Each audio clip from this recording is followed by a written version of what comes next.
रांची से बड़ी खबर, जहां बीजेपी नेता रमेश सिंह को धमकी दी गई है। फोन पर लेवी की मांग की गई है। पीएलएफआई की ओर से कॉल किया गया और संगठन की मदद के नाम पर लेवी की मांग की गई है। लेवी देने पर सुरक्षित रहने की बात कही गई है। सुखदेव नगर थाने में आवेदन दिया गया है। धमकी मामले में पुलिस जांच में जुटी हुई है, तो संगठन की मदद के नाम पर लेवी की मांग की गई है। इस पूरे मामले को लेकर के एफआईआर दर्ज की गई है। सुखदेव नगर थाने में आवेदन दिया गया है। पुलिस मामले की जांच कर रही है।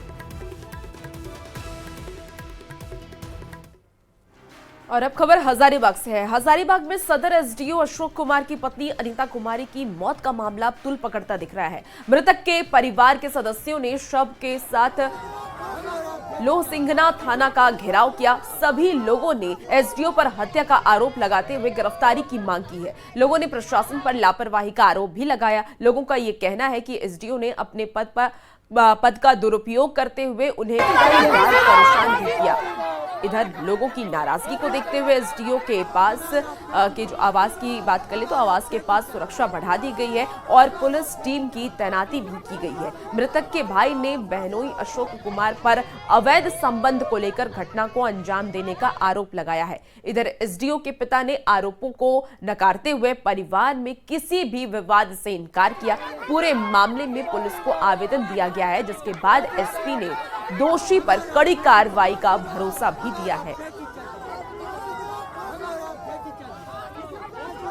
हत्या के जो मुख्य 4 आरोपी है अशोक कुमार एसडीएम सदर, उसके पिताजी दुर्योधन साव, उसका छोटा भाई श्रीरंजन कुमार और उसका छोटा भाई की पत्नी रिंकू देवी का गिरफ्तारी जब तक नहीं होगा हम लोग यहाँ से हिलने वाले नहीं है।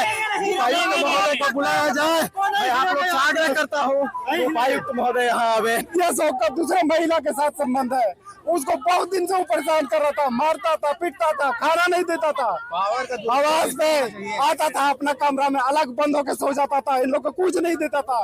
फिर भी हमारी बहन सोचती थी कि हमारा पति है, मिला जुला के चलना, एक न एक दिन ठीक हो जाएगा। लेकिन ठीक कहाँ होगा, हमारी बहन को वो जला के मार दिया। हम तो सर नहीं, एकदम कभी ये लोग को लड़ाई झगड़ा हुआ ही नहीं सर। प्रेम से ये लोग रह रहे हैं, एकदम प्रेम से ये लोग सब कुछ अपना रह रहे थे सर। आवास में जो सो मैंने अति का कोई दिक्कत नहीं था सर। अच्छा, उस दिन घर में कौन कौन मौजूद थे जो उस दिन घटना घटी? यहाँ नहीं, जिस दिन जहाँ वो जली है वहाँ सर कौन कौन था उस दिन घर में? वहाँ पर हमारा अशोक एटीएम साहब और हमारा बहू और एक पोता और एक पोती। अपर समाहर्ता महोदय का निर्देश प्राप्त हुआ है कि इसमें शहर में सतर्क रहना है ताकि विधि व्यवस्था की कोई समस्या नहीं हो और नियमानुकूल जो है कार्रवाई शासन के द्वारा की जा रही है। लोहसिंघना थाना में आवेदन मिला है, उसके आधार पर हम लोग एफआईआर दर्ज किए हैं। और रात में हमको सूचना मिला कि उनकी पत्नी देवकमल हॉस्पिटल रांची में इलाज चल रहा था, तो इलाज के दरमियान उनकी मृत्यु हो गई है।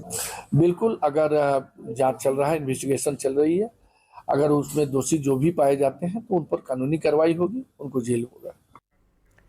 हजारीबाग के सदर एसडीओ के खिलाफ थाने में एफआईआर दर्ज कराई गई है। उन पर अपनी ही पत्नी को आग लगाकर मारने के आरोप लगे हैं। ये आरोप सदर एसडीओ अशोक कुमार के ससुराल वालों ने लगाए हैं। आरोप यहां तक लग रहे हैं कि सदर एसडीओ अशोक कुमार अपने पद का इस्तेमाल कर जांच को प्रभावित कर सकते हैं। ये रिपोर्ट देखिए।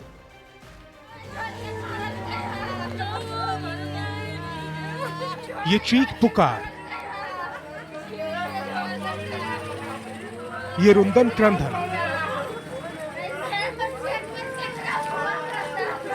ये मातम का मंजर,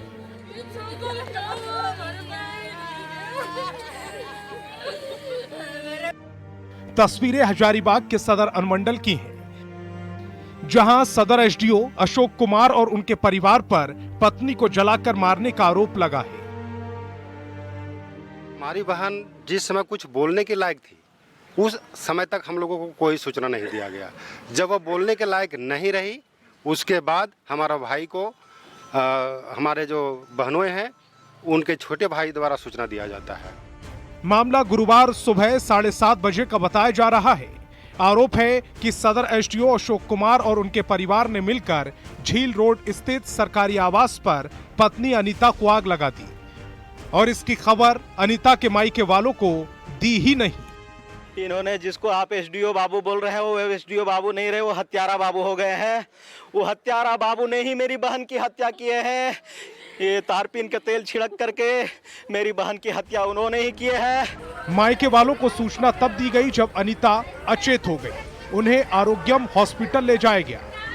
अनीता की नाजुक हालत को देखते हुए बेहतर इलाज के लिए बोकारो रेफर कर दिया गया, लेकिन अनीता को बचाया नहीं जा सका। डॉक्टरों का कहना है कि अनीता की बॉडी 65% तक जल चुकी थी। उनको भरपूर सहयोग करने वाले उनके छोटे भाई शिवनंदन कुमार, उनके पिताजी दुर्योधन साहब और शिवनंदन की पत्नी जो है रिंकू कुमारी। एसडीओ अशोक कुमार और अनीता कुमारी की शादी 2011 में हुई थी। पिछले कई दिनों से दोनों में विवाद चल रहा था। दोनों का एक 9 साल का बेटा और एक 5 साल की बेटी है। सर पहले ये कुछ नहीं थे, एक साधारण रोजगार सेवक थे सर। उसी समय शादी हुई 20 नवंबर 2011 को हिंदू रीति रिवाज के अनुसार जो सिस्टम हम लोग का है उस सिस्टम के तहत शादी किए थे सर। एसडीओ अशोक कुमार के खिलाफ मृतका अनीता के भाई ने पुलिस थाने में आवेदन दिया है, लेकिन एसडीओ अशोक कुमार पर पुलिस को मैनेज करने और कार्रवाई में बाधा डालने के आरोप लग रहे हैं। ये खुद वहाँ एसडीएम थे, लॉ एंड ऑर्डर के मालिक ये खुद वहाँ है जहाँ ये घटना हुई है। अगर न कोई पुलिस प्रशासन को सूचना गया, न कोई सरकारी अस्पताल ये ले गए, ये अपने मन का मर्जी का चले हैं, सारा जगह इनका सेटिंग था। मृतिका के मायके वाले इंसाफ की गुहार लगा रहे हैं, लेकिन अशोक कुमार के एसडीओ रहते उन्हें इंसाफ मिल पाएगा, मामले की निष्पक्ष जांच हो पाएगी, इस पर सवाल भी उठा रहे हैं। देख रहे हैं कि पीड़ित परिवार जो है इंसाफ की मांग कर रहा है, लेकिन सच्चाई कहां किस कोने में छिपा है ये जांच का विषय है। संजय कुमार सिन्हा, न्यूज़ 18 रांची। और इसी बीच बड़ी खबर एसडीओ से जुड़ी हुई है। आपको बता दें कि एसडीओ विवाद से जुड़ी हुई आपको बड़ी खबर बता रहे हैं। हजारीबाग सदर एसडीओ अशोक कुमार की पत्नी अनीता कुमारी की मौत का मामला अब तुल पकड़ता दिख रहा है। मृतक के परिवार के सदस्यों ने कैंडल मार्च निकाला। कल दोपहर के समय परिवार वालों ने शव के साथ लोहिंग सिंघना थाने का घेराव किया था। सभी लोगों ने एसडीओ पर हत्या का आरोप लगाते हुए गिरफ्तारी की मांग की। लोगों ने प्रशासन पर लापरवाही का आरोप भी लगाया। लोगों का यह आरोप है कि एसडीओ ने अपने पद का दुरुपयोग करते हुए उन्हें कई बार परेशान भी किया। इधर लोगों की नाराजगी को देखते हुए एसडीओ के आवास के पास सुरक्षा बढ़ा दी गई है और पुलिस टीम की तैनाती की गई। मृतक के भाई का यह कहना है कि बहनोई अशोक कुमार पर अवैध संबंध को लेकर के घटना को अंजाम देने का आरोप मृतक के भाई ने लगाया है। तो आपको हजारीबाग से इस वक्त की बड़ी खबर बता रहे हैं, जहां एसडीओ पर यह आरोप लगा है कि उन्होंने अपनी पत्नी की हत्या की है। आपको बता दें कि अनीता के परिजन अब कैंडल मार्च कर रहे हैं और उनका ये कहना है कि जब तक आरोपी को सजा नहीं दी जाएगी तब तक वो इसी तरह धरना दिए रहेंगे। पागल हो गया, बेटी का एक बीता पोस्ट करके किसी का सबका संसार चल रहा। बेटी घर में रखने लगने, दूसरे घर में दे देना। 15 लाख रुपया तिलक लिया मांग कहले कि झोला छाप था। हाँ। देखने लायक नहीं था कोई, सोचिए, और अभी बन गया तब अभी जाने से मार दिया।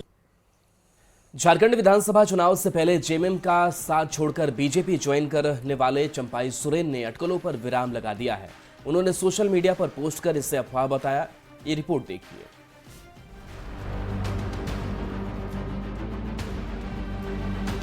कोल्हान टाइगर पूर्व सीएम और फिलहाल बीजेपी नेता हैं चंपाई सोरेन, जिनके जेएमएम में जाने की अटकलें लगाई जा रही थीं, लेकिन चंपाई सोरेन की एक पोस्ट ने इन अटकलों को कोरी कल्पना करार दे दिया।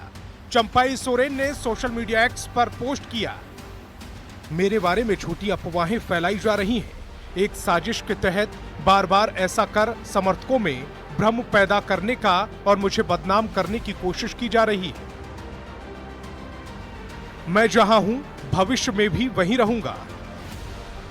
किसी भी परिस्थिति में मेरा उस पार्टी में वापस लौटने का कोई इरादा नहीं। चंपाई सोरेन को यह पोस्ट उस वायरल वीडियो की वजह से करना पड़ा जिसमें चंपाई सोरेन मुख्यमंत्री हेमंत सोरेन की तारीफ करते हुए नजर आ रहे थे, उनके काम की सराहना कर रहे थे। जब ये वीडियो वायरल हुआ तो ये दावे किए जाने लगे कि चंपाई सोरेन को जेएमएम छोड़ने का अफसोस है और वो वापस हेमंत सोरेन के पास जा सकते हैं। हालांकि चंपाई सोरेन ने यह साफ कर दिया है कि उनका ऐसा कोई इरादा नहीं। ये सिर्फ अफवाह है और अफवाह से ज्यादा कुछ नहीं। Bureau report, news 18। तो बीजेपी में शामिल होने के बाद रघुवर दास की फिर से सक्रिय राजनीति की एंट्री होने जा रही है। रघुवर दास ने ये कहा कि बूथ स्तर के कार्यकर्ता से संघर्ष कर वो इस मुकाम पर पहुंचे हैं। उन्होंने ये भी कहा कि 14 महीने तक उड़ीसा की जनता की सेवा करने के बाद वो अपनी कर्मभूमि और जन्मभूमि में वापस आ गए हैं और अब इसे छोड़कर कहीं नहीं जाएंगे।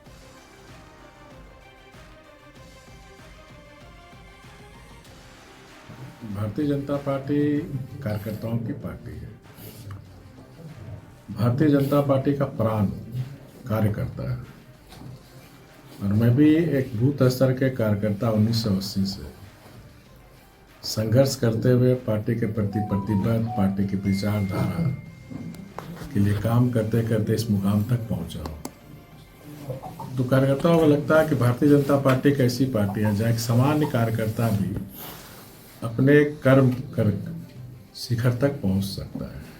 तो मैं प्रारंभ से ही संगठन का व्यक्ति रहा। बीच के काल में जरूर कुछ दायित्व, मुख्यमंत्री का दायित्व हो चाहे महामहिम का दायित्व हो, लेकिन मेरा स्वभाव संगठन का है और मेरी इच्छा भी है कि संगठन का झंडा लहरा के ही जाऊँ।